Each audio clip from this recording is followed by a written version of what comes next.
What's up, everybody? Only two teams remain in the quest to go undefeated, while there's now only one winless team. Sorry, Carolina Panthers fans. That's your squad there in the East Coast. Ed, what's going on? Good to see you, man. Good, man. Doing all right.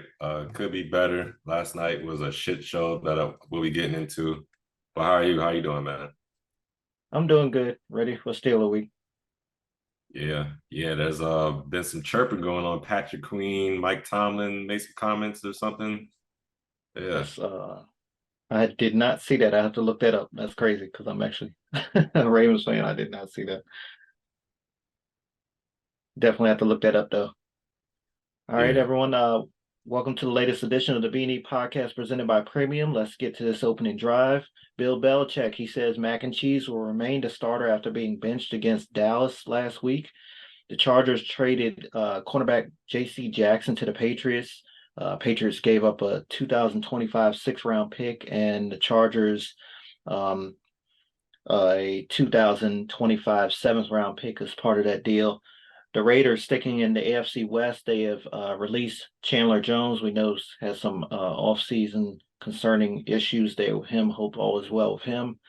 Again, in the AFC West, the Broncos, they've traded Randy Gregory to the 49ers. Kind of interesting. Of course, the 49ers will battle the Cowboys on Sunday. And, Gregory just came over from Dallas a couple seasons ago. NFC North news: the Bears traded excuse me, if I could talk right, Chase Claypool to the Dolphins earlier this week, the wide receiver. And a little bit of sad news: the linebacker, Hall of Famer Dick Butkus, he passed away, 80 years old. Um, 9 seasons with the Bears, 25 fumble recoveries, 22 interceptions, and 8 straight Pro Bowls. May he rest in peace. Definitely rest in peace. All right, before we get this episode started, this episode is brought to you by Premium, a CBD and wellness company. Check out their full line of CBD infused products, which make great stocking stuffers for the upcoming holiday season. Perfect for athletes, weekend warriors, soccer moms, and even armchair quarterbacks. They have CBD infused honey, which is a personal favorite, as well as tinctures in mint and regular flavor. Most importantly, they are veteran and women owned. So come get some of this sweet hemptation and taste the premium difference. Use code B&E for 15% off your order. Their website is premium.com. That's PREHEMIUM.com. Again, that's PREHEMIUM.com. And now back to our show. Specifically, the shit show last night. If you were a Commanders fan, the Bears took on the Commanders Thursday night football prime time event at Commander's Place, and they put it on them. Brandon, I'm gonna let you go first, and I'm gonna go on my rant. Well, how did you see this game last night? This one was very interesting to say the least. I started to change my pick to Chicago just for You should kickoff have. because, yeah, I really almost did legit. But it was more so because of the news of Dick Butkus came down literally right before kickoff. So I kind of thought that they had some, something to play for, something more to play for, I guess you could say. That's usually how it happens when a tragic situation like that happens. But as for the action on the gridiron, the same things we talk about on a deep weekly basis is part of the reason why y'all lost this one. Lack of protection for the quarterback. Sam Howell went down 5 times. No answer in the secondary, specifically DJ Moore. 8 receptions, 230 yards. He was up and down the field, 3 touchdowns, long catch of 58 yards, and chunk plays given up in the run game as well. Um, the Bears, nobody rushed over 100 yards specifically for them, but a lot of big plays on the ground between Justin Fields and Khalil Herbert, and a couple other backups that had to come in after the Herbert went down. But I mean, for real, DJ Moore, he looked more like Tyreek Hill, Justin Jefferson, Stephon Diggs out there. I mean, I can go on and on. The top receivers in the league, he definitely looked like he was a number one receiver last night. Legit, 3 guys for the Bears basically beat y'all. I mentioned 2 of them before. Justin Fields, of course, the quarterback on the air and the ground. Um, DJ Moore, already mentioned his stats, and the kicker, Cairo Santos, 4 field goals as well. Of course, all that adds up. At halftime, Justin Fields was 12 for 20, 189 yards and 3 touchdowns. Um, Khalil Herbert already had 76 yards rushing at half. Unfortunately, he didn't come back in that game, I don't believe. And then DJ Moore had 137 yards at halftime. Not a good look. The 40 points last night was the most the Bears have scored since week 16 of 2020. So yeah, they definitely got loose last night against y'all. Commanders, y'all really only look good in the third quarter. It was just one of those games though. Was like they got the momentum early, went up 10. I think it was 10-0 at the end of the first quarter. And once y'all finally got a little bit of momentum there in the third, they came right back down and scored again. So it was just one of those games where y'all just couldn't. You again, you got a little bit of momentum, got your heads up there, and they just came back and kicked y'all again. But one thing for sure, in this Matt Eberflus, he saved his ass with that win for sure, because I definitely thought he was going to be out of there if they took that L, especially with an extended 10 days between now and week 6 for them. Um, Kudos to him for saving his job. Now to you, the real fan. Yeah, I remember a few weeks ago, maybe it was 2 weeks ago, you said if you need a win, play the Raiders. Well, you might want to change that to play the Commanders. We're on a 3-game losing streak right now, and yeah, man, what could go wrong did go wrong. I mean, even when the Bears made a mistake, they had their center go out, so they had one of their guards had to come in and become a center, and he hiked the ball over Justin Head a couple of times. One of the times you would think, okay, we get a fumble, maybe we sack him. He turns it into a 3-yard gain, basically. I mean, there was a play where it was a running play with Khalil Herbert, and the guard was pulling, and he tripped and stumbled a little bit. You would think, oh, we get him for a tackle for loss. Nope, he still made a play out of it. You said the secondary is terrible. The linebackers are non-existent. I mean, it's like They've been like that. as soon as they snap the ball, they disappear. I don't know where they go. You don't see them making any plays. Only time you see them getting called is when Cole Kmet scored a touchdown. Will Barton, who's our middle linebacker, he tackles him while he's trying to, defend the play. But it's bad, man. It's bad. I came in last night. I had a little headache coming home from work, and that game made it worse, boy. I tell you, I was pissed. I turned it halftime. I was about to turn this crap off, man. I really am. I was like, let me go make my food.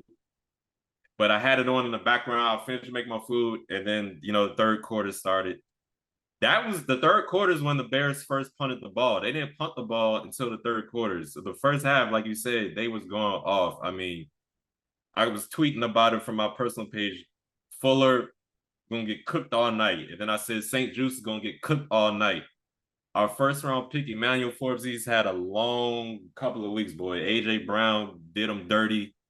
Now, DJ Moore, Darnell Mooney. I mean, it was so bad that they ended up benching him in the fourth quarter. I kind of felt bad for him because you see him on the sideline, just like, damn, man, what is going to happen? So I don't know, man. I think this is the same old Commanders. I'm in at this point, like my man Darren I used to work with back in the day. I'm just watching football at this point.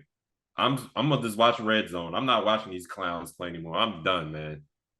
Hats off to the Bears. I think they could have been even better. The refs had an off night too. They were picking up flags, throwing flags. Oh, we thought it was a legal motion, but it wasn't. Never mind. They said DJ Moore stepped out. I don't think he stepped out. I think he could have had like 4 or 5 touchdowns. But him and Justin Fields, they didn't connect all the way sometimes. I think the Bears, they probably could have scored 50 on us. There was a couple of plays that Justin Fields, I can't remember, I think it might have been Darnell Mooney. It was just out of his hands where he overthrew him in the back of the end zone. Then there was another play, St-Juste, they didn't call him for a pass interference, but he definitely got there before the ball was there and hit him. And Darnell Mooney still had a chance to catch a ball, but he wasn't able to catch it. It was just a bad night. They showed on Magic Johnson, who's usually a happy-go-lucky type of person. He just sitting there like, what the hell did I get myself into? That's how he was looking. I think even after the games, like they played with no intensity, no fire. Terry McLaurin, I watched his interview after the game. He was like, yeah, he's probably right. I mean, Jonathan Allen was like the defense is some shit. I was like, you definitely right about that. I think the only good thing about us is our D line, and I don't even think they played well last night. You said the backups came in. We literally played backups. The old line was banged up. The running backs, only running back they had was Khalil Herbert. Then he came out because of his foot got stuck in the ground, hurt his ankle. They had to put the fullback in, and he's getting like 5 yards of carry. I'm like, God damn. I think me and you could have went out there and made some moves. Yep. The way they was playing, man, it was just ugly night. This is the second blowout in like 3 weeks. You remember the Bills beat us like we stole something. Then the Bears come in and blow the doors off us. So I don't know, man. We got the Falcons next week. Hey, Kyle Pitts, you haven't had a game yet. Drake London, you haven't had a game yet. Well, you're playing the Commanders. Y'all probably gonna go off. Because that secondary, that linebacker core, y'all, man, y'all need to do some soul searching for real. It was bad, man. I'm done. NFL Red Zone, and I'm gonna watch Ravens. I'm done with them at this point. I really am.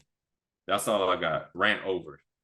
Yeah, I've been talking about y'all linebackers and secondary for probably a good 2, 3 years now. So yeah, I see Oh, I'm exactly where sorry. you're coming from. I forgot. My bonehead play, bonehead call. It's already in this game. Ron, why are you calling a timeout with 3 seconds left? We at our like 30-yard line before halftime. I mean, as soon as you call the timeout, boo! You can hear all the fans booing like, "Come on, man!" What? I don't know.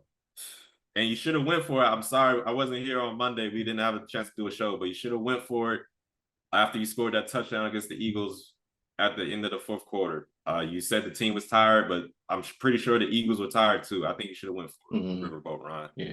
Hot seat is sizzling, buddy. Same for you, Yep. Jack Del Rio. Okay, now I'm done. I I'm did sorry. see a lot of memes about him late last night into this morning. Jack Del Rio. Yep. All right. Man. Shifting gears. Ed's guy Nathaniel Hackett will lead his Jets offense into his former stomping ground Sunday afternoon. Jets at Broncos, 4:25 Eastern time on Sunday. How will this one go?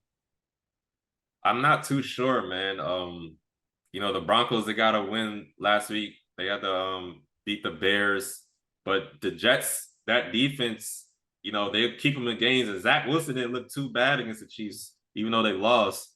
I think Brees Hall is finally back in shape, back in gear from the knee injury he had last year. I think he's gonna make some noise. So I'm leaning toward the Jets right now, but I really like Russell Wilson the way he looked last week. Maybe they found a rhythm. Sean Payton ran his mouth about Nathaniel Hackett, so he gonna have to come out there and actually do something. So I don't know. This is a tough one for me right now. I'm leaning a little bit more to the Jets. I like their defense. I think the Broncos O-line is gonna have a long night. So I must go with the Jets in this one, but I'm interested to see how much they're gonna bring up the Hackett Peyton storyline because Peyton said some comments in the off season, and I'm interested to see how this one go. I'm definitely gonna keep my eye on this game. I got a Jerry Jeudy. He's on my fantasy team. I'm hoping he does something, but we'll see. What about you? How you think this game is gonna go? Oh, Mr. Wilson. two guys that can answer to that in this game on Sunday. They both aren't exactly playing the best football. And I span that back to last year. We all know how dismal it was last year for the Jets, and even starting this year with having Zach Wilson under center after the A-Rod injury. But stats wise, Russ is playing a little bit better. 9 touchdowns and 2 interceptions. But again, both of these teams are struggling to win. You mentioned Denver just got on the board last week. The Jets won in week 1, but haven't won since.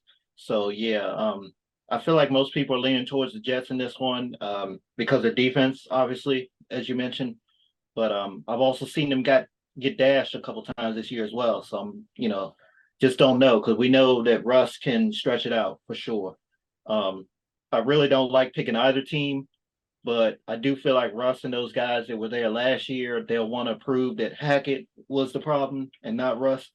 And plus, as you mentioned, Sean Payton had some comments during the offseason, made some big headlines, and he's got to redeem himself as well in this one.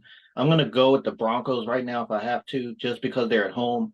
again, it's not always easy for these East Coast teams to travel to West Coast and vice versa. And again, Russ is playing a little bit better. So if I had to go with one of the quarterbacks, I got to go with him now. His offensive line has got to protect him though, because he got beat up, I think, against y'all earlier in the year as well. He's been sacked a lot of times this year. So yeah, I'm gonna go with the Broncos at home in this one, just because they're at home. I really still kind of at a toss up in this one.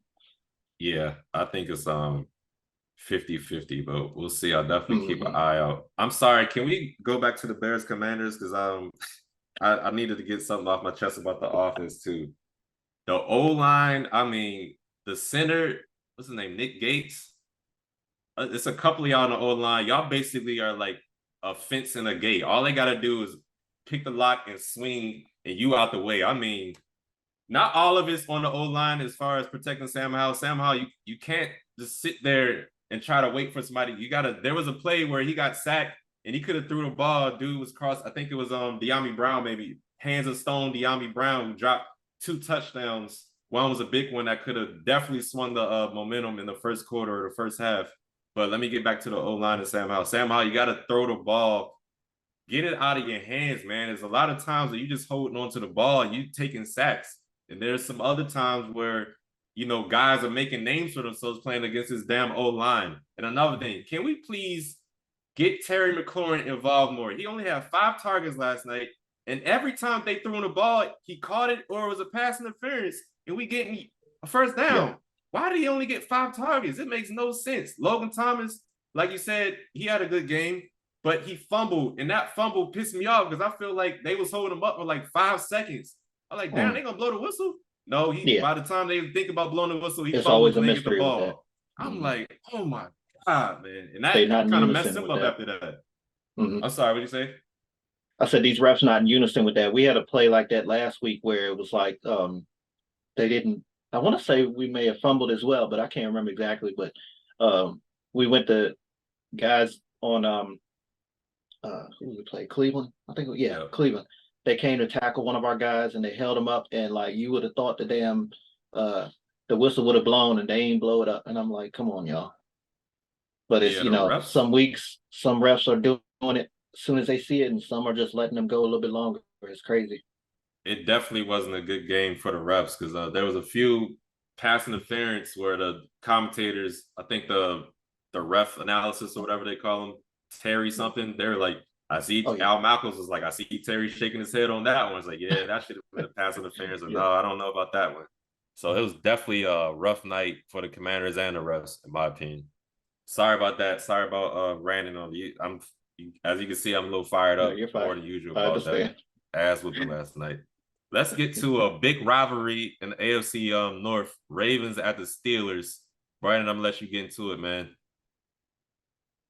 Yeah, man. Steelers week. Ladies and gentlemen, again, Steelers week. Thank you to the NFL for not putting this game in the prime time whenever we go into Pittsburgh on Sunday night, especially. It seemed like they always put us on Sunday night. It's never Thursday night or Monday night. It's always Sunday night. It never ends well. We play good in these 1 o'clock early start games on Sunday, so I feel good heading into this matchup. Steelers offense, uh, as we all know, they're kind of offensive this year, and I'm not talking about in a good way. I'm talking about a bad way. They're just an ugly sight to watch for sure. Twice this season, they've scored less than 10 points. Please do it again, Pittsburgh. Please keep it up.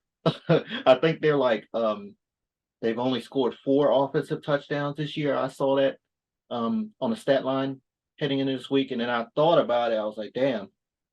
I think about that, and then segueing back to Cleveland last week, they only gave up 1 touchdown, I think, offensively, and then we went in there and put up 4 against them. So I hope it doesn't flip. You know what I'm saying?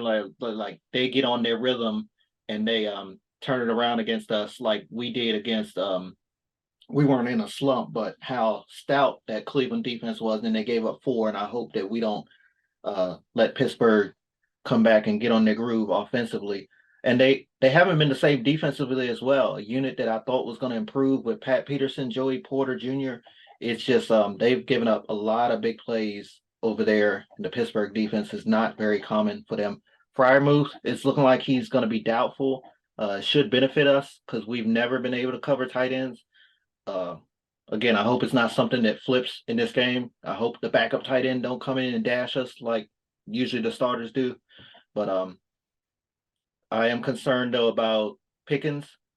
He hasn't Mm. necessarily had big games against us last year. It was his first season last year, if I'm not mistaken. Um, we've seen what he's done in practice. We've seen what he does in a couple other games. I just hope that I hope that he doesn't get in a groove as well because he can catch the ball anywhere and at any point on the field for sure. Our game plan, honestly, should be about the same as it was last week against Cleveland. Run the ball, control the clock, and get after the quarterback. We all know Pickens has been sacked several times this year. He just doesn't scare me, so it should be no reason at all why we can't get after him.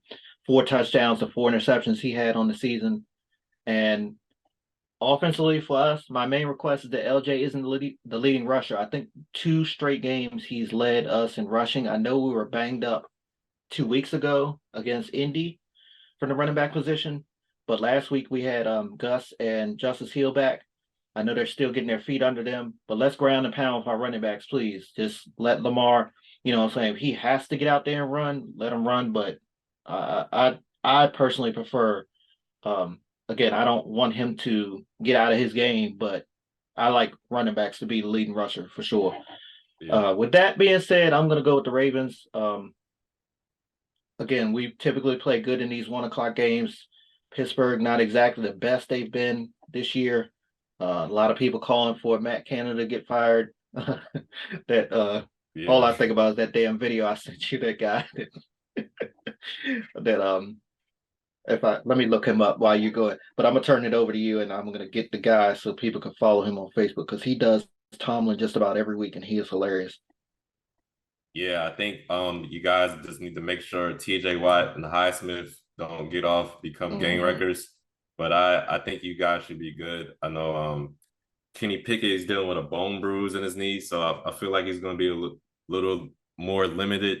But I do agree with you. George Pickens, he got some breakaway speed too. There's another guy that caught a long pass. I think it was Calvin Austin was his name. So if you guys Yeah, can get sounds after familiar. Kenny Pickett, don't give him time to throw the ball because he's definitely going to look for George Pickens and crew. Um, Najee Harris, I drafted him once again. I'm probably going to talk about it every week just because he's been such a disappointment. He gets in the game and he might get a 2-yard gain if he's lucky. Jaylen Warren, the backup running back, he gets in the game and he gets 5-6 yards and he seems to be making the big plays. I feel like it's going to be that same script. Najee Harris gets in the game, y'all shut him down. Jaylen Warren get in the game, he might make a couple big plays, y'all. So look out for Jaylen Warren as well. Najee Harris, Gotcha. I don't know. It's a dud for you. I don't know. It just seems like I don't know. I'm a little biased because I got him in fantasy. I had him last year too, and it's just been frustrating to watch. But yeah, if I had to pick somebody, I'd definitely pick the Ravens. I wish we had the show Monday. Sorry, everyone, I was out sick because y'all look really good against the Browns, even though they were playing against the backup quarterback. But there was a couple of touch throws that Lamar made, specifically that one of Mark Andrews that was crazy. He put in the spot Mm-hmm. that only Mark could get it. You know, the Browns defenders, they jumped up for the ball, Yeah. tried to get it themselves, and he had a nice throw to Melvin Gordon. It was a good touch pass that Mm-hmm. got over the linebacker's head and hit Melvin Gordon's stride. So I think Lamar Jackson is getting in his groove for real. It might be tough for him to get that MVP, but he's definitely playing like the best. I think at this point, he's the best quarterback in AFC North. I know Joe Burrow and everything, but record wise, team wise, the way he's playing, I think, Lamar is definitely holding it down. And I think he will make sure y'all win this game. Either he's going to make a play or, he's going to put his teammates in a position to make a play. So I definitely think the Ravens have the best chance to win. And I think the Steelers are so weird, man. It's like when they played the Browns, we both thought the Browns got it. They come out there and kick the Browns' ass. Deshaun Mm-hmm. Watson couldn't do anything. TJ Watt was a freak in nature. So they kind of like up and down, but I'm sure they're gonna play hard against y'all. The Oh Patrick yeah. Queen comments, I want to bring it up. You say you weren't familiar with him, so I guess during uh Patrick Queen's rookie year, Mike Tomlin yelled at from the sideline. He was joking from Thomas' point of view. He was like, "You're not a Raven. You're not supposed to be there. You're not one of them." Mhm. I guess Queen took that personally, and he's held on ever since. So that's why Patrick Queen was like, Mike Thomas said some disrespectful comments to me. Mhm. So that's what that's about. So Okay. we'll see if he plays extra motivated against the Steelers as well. Wish we had on my team. They need to. Sorry. Let me not start. Did I you did hear want to that. say anything else? Yeah, I did hear that backstory. I didn't know it was that though. I did hear Yeah. that. Okay. Gotcha. Patrick You did Queen you though. Go ahead. did you said you wanted to say the Facebook guy? Did you find him? Oh yeah, Josh Prey, I think his name is. I just took a screenshot.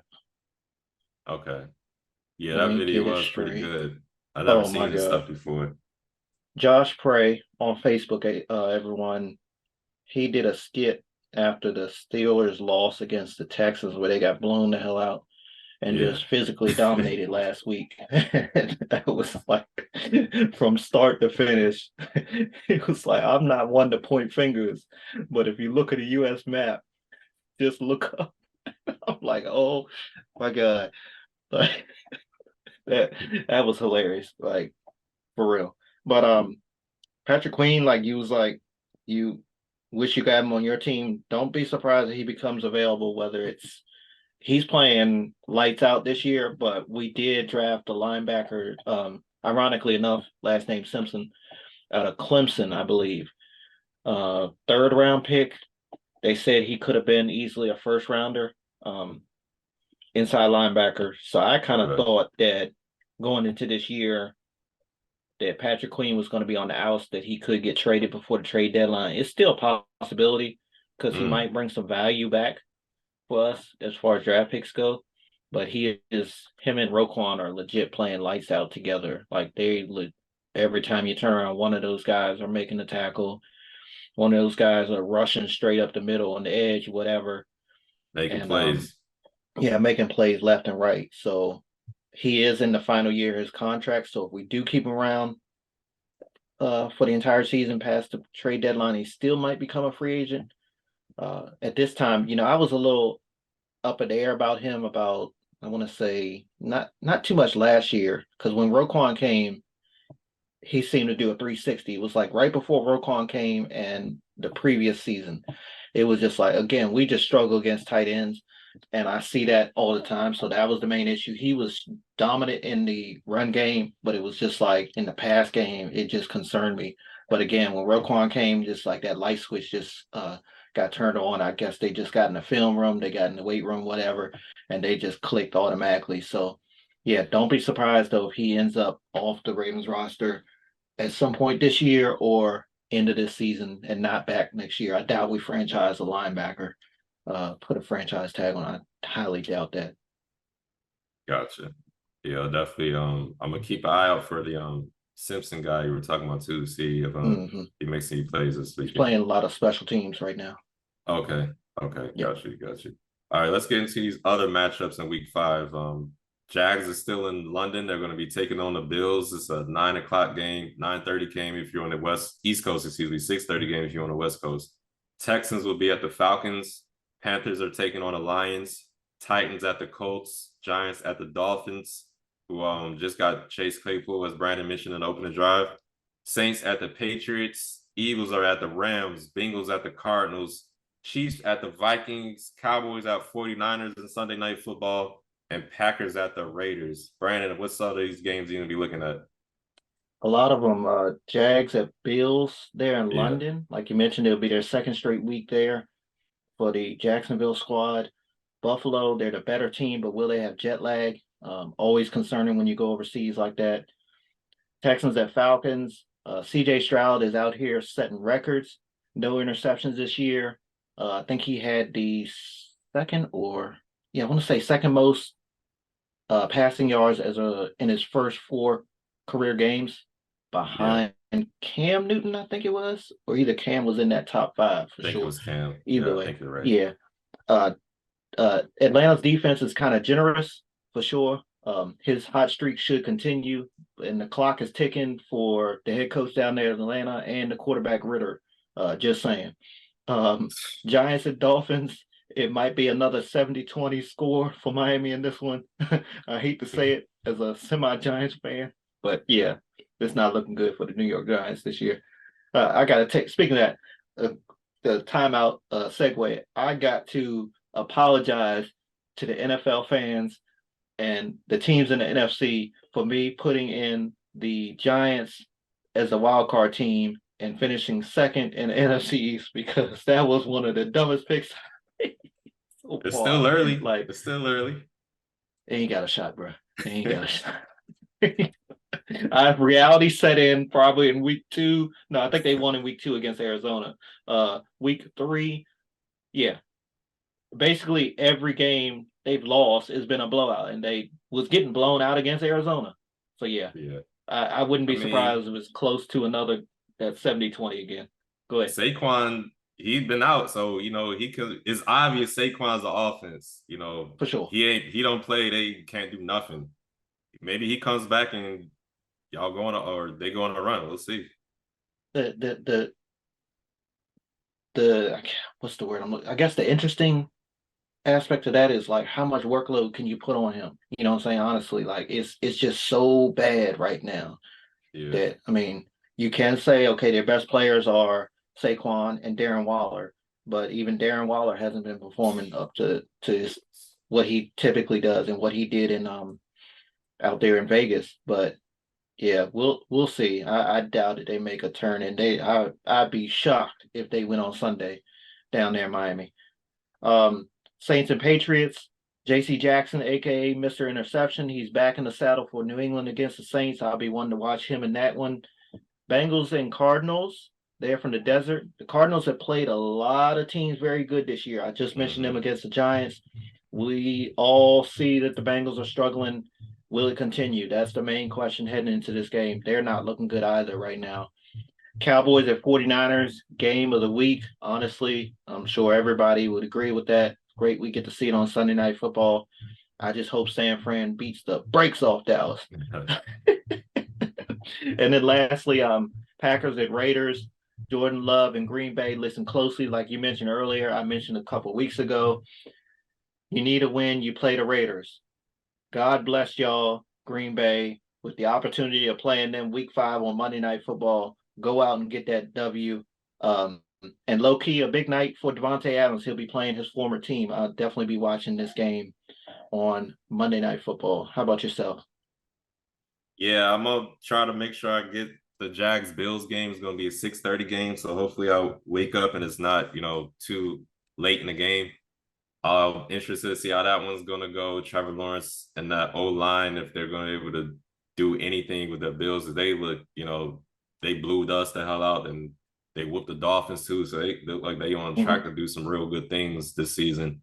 Titans at the Colts, AFC South matchup. I want to see how the rookie looks against this Titans defense and if they could contain Derrick Henry. Maybe Jonathan Taylor is back. He's been practicing. They're kind of not sure if he'll be playing or not. So I want to know if Jonathan Taylor is going to be playing or not because I got him on my fantasy football team too. So I need all the help I can get at this point. It's looking bad for me in fantasy football, y'all. I'm going to look at this Eagles-Rams game. I can't remember. I think Cooper Kupp is back too. I was going to say, I think there's a chance he's going to play. Yeah, so Puka Nacua, he looks like the next best thing right now, a rookie wide receiver out there. So, Cooper Kupp, Puka Nacua, that could be a dynamic duo. So I'm interested to see if he'll play Cooper, and how they'll look against the Eagles. Cowboys and 49ers for sure going to be watching that game, Sunday Night Football. I hope it's a good game. I hope the 49ers whoop them too, but we'll see. That Cowboys defense, I think they're going to keep them in the game for a while, but I don't know how Dak is going to do against a really good defense, and I'm sure Brock Purdy is not the way he's been looking. I'm sure he'll be all right, but we'll see if Michael Parsons and crew can get to him and make some noise. I'm gonna check out the Giants Dolphins game a little bit, and Panthers and Lions. I want to see how Bryce Young looks. I thought he would be the best rookie quarterback coming out, but it's obviously C.J. Stroud, as you mentioned, with the stats he's got going on for him, but I want to see how he looks against Jared Goff and Aiden Hutchinson coming to him on the other side of the ball. And this will be Jameson Williams' first game back as well. They reduced his suspension to 4 games instead of 5. Yeah. or 6, I believe. So he'll be playing. I Mhm. want to see how that offense looks now with Jameson Williams. Because, Jared Goff and the Detroit Lions looks really good. Now, I mentioned it Yeah. last week. Sam Laporta, the tight end, looks like the best rookie tight end out of the class. Let's They see. got Packers some Raiders for targets out sure. there. Yeah. Yep. Packers Raiders for sure. I'm gonna watch that game. I kind of wish it was in Green Bay so we can see if they Yeah. do a tribute for Devontae, but we'll see how it goes. I wanna that Chandler Jones news that we talked about is just crazy, man. Like Mhm. the the way what he got arrested for, that's just bizarre. I mean, I hope he gets some help, man. I hope he's not spiraling out of control, and I just hope the people that are all affected, I just hope it works out for the best. But Yeah. I'm trying to think. Texas out Falcons. Yeah, I need to see because I got Kyle Pitts in my fantasy team. Desmond Ridder, can you throw the ball, man? I mean, God damn. Can you throw the ball, please? Can y'all switch teams? Can CJ come over to the Falcons so he can play with Kyle Pitts and Drake London and with John Robinson? I mean, damn, Desmond Ridder, man, this dude. I know Falcons fans, if y'all watching, how do y'all feel about Desmond Ridder? Because I think he's trash right now. No offense, I'm sorry, I didn't mean to put it that way, but you are garbage. Y'all 2-2, but John Robinson is a freak of nature. You got Kyle Pitts and Drake London. I just don't understand how this offenses are more dynamic. Meanwhile, you got CJ Stroud, Tank Dell. He looks pretty good. He had a really good game last week. So I think they could I could see them beating the Falcons, honestly. But we'll see how that goes. But yeah, like I said, I'm gonna be watching Red Zone. We can't I don't have to worry about the sorry ass commanders now. They already got their ass whooped last night. So I gotta worry about them this Sunday. So yeah, it's gonna be a good day of football for me. And we'll see how it goes. We'll see how it goes for sure. Yeah. Gotcha. You want to talk Colorado real quick? Yeah, we can get into it. They played USC last week. It looks like they were going to get blown out, but they came back, made it a game at the end. Some questionable play calls at the end. I guess they were trying to fake them out, running the ball at the end, but all they ended up doing was running the clock out and leaving them with no time to get the ball back to make a play. So, I remember one of the reporters asked Shador, was like, "Was this a moral victory for you guys?" And he was like, "What's that?" I thought that was a pretty good, funny response. And they got who they playing this week? I can't remember off the top of my head. Arizona State. I just looked it up. Okay, Arizona State. I don't know. It's We'll gonna see. That be 7:30 Eastern, 4:30 your time. Gotcha. I don't know. Was the biggest weakness is the offensive line and the defensive line. They can't run the ball and they can't stop the run. So you can't do those two things. It's gonna be hard to win games. So I don't know. I don't know if Travis Hunter will be back too. They said 3 weeks initially, but maybe they'll try to put him out there. But I don't know. What about you? You gonna watch this game? Yeah, I probably watch it. I actually like watching Arizona State. I used to watch them sometimes on the late games when Herm Edwards was the coach I was there. about to ask you that. Okay. Yeah, and I see their record now 1-4, so I would assume I don't know much about Arizona State right now since Herm got fired Yeah. or mutually agreed to leave. However it happened, it was kind of a weird situation anyway. Mhm. Haven't watched very many of their games since then, and I'm not sure how they look, but based on the record, they're not that good. So I'm sure this is going to be a get back game for Colorado. They should win out there, honestly, in my opinion. Um, I think they'll win in this one, get back on their feet. Maybe this is a game where if Travis is kind of questionable, they just hold him out because again, it's looking like this should be a gimme. But yeah, we'll see how it goes. Looks like they have Stanford after that one and UCLA. Um, and I guess a bye week or idle, whatever they call it in college football, in between Stanford and UCLA. So Okay. that's what I feel about that right there. Yeah. Um, Good luck to them. before we go, I got to ask Jimmy Butler, what in the hell was you thinking, bro? Jimmy Butler, for those football fans that don't watch the NBA, plays for my Miami Heat down there in South Beach, and he came in the media day on Monday. He was an emo. Yeah. And I'm just sitting there like, oh my God. And it's funny because like he already knew they was gonna laugh at him. Something, yeah, yeah, laugh it up. Like, yeah, we Right. gonna laugh it up. And ask you what the hell you been drinking, smoking, what have you been thinking? I don't know, man. I'm lucky he's a baller. Cause Yeah. I'd be like, just I mm, remember I saw a clip of like Bam Adebayo was like, "What are you doing, man? Why you dressed like that?" He was like, I think he was like, "It's my Halloween." I was like, "Okay, I guess," but yeah, that definitely threw me for a loop when I saw it. But I think last year he had like he had a, them a thick fade or something in the off season. He come in, he got like dreads or braids or something. yeah. Yeah. Yeah, so Hmm. this ain't the first time he made a statement. Hmm. But yeah, this was definitely a big one. It definitely made a big splash out there. But I thought it was pretty funny for sure. I'm all for them expressing for themselves and everything, because we all have certain things we like, certain ways we dress. I like my beard. Um, back in my early 20s, I had a mohawk, but um, that I don't know. Come on, bro. That's gonna be his official team picture. So every time I got to watch them on TNT, That's ESPN, gonna be ABC, hilarious. NBA TV, it's gonna show him in that picture right there the entire season They need to until update that in 2K hopefully, too. yeah. Oh God, until hopefully we, um, I don't know how, but hopefully we was to get back to the finals, and I think they take new pictures then. But yeah, this is gonna be a long season as far as that goes, for real. All right, everyone. We've set the stage, and now the games will be played. I know the bye weeks begin this week. I don't have the list in front of me. Let me see real quick. I think I had the Cleveland, Los Angeles Chargers, Seattle, and Tampa Bay are all on bye week, first of the season. Um, Again, don't forget the game across the pond. That means early football, literally from sunrise to sunset for most of us. Great time of year for that. And real quick though, shout out to my Orioles who will host the Texas Rangers on Saturday, the playoffs there at Oriole Park in Camden Yards in Baltimore. I'll be looking forward to that as well. Until next time, everyone, love one another.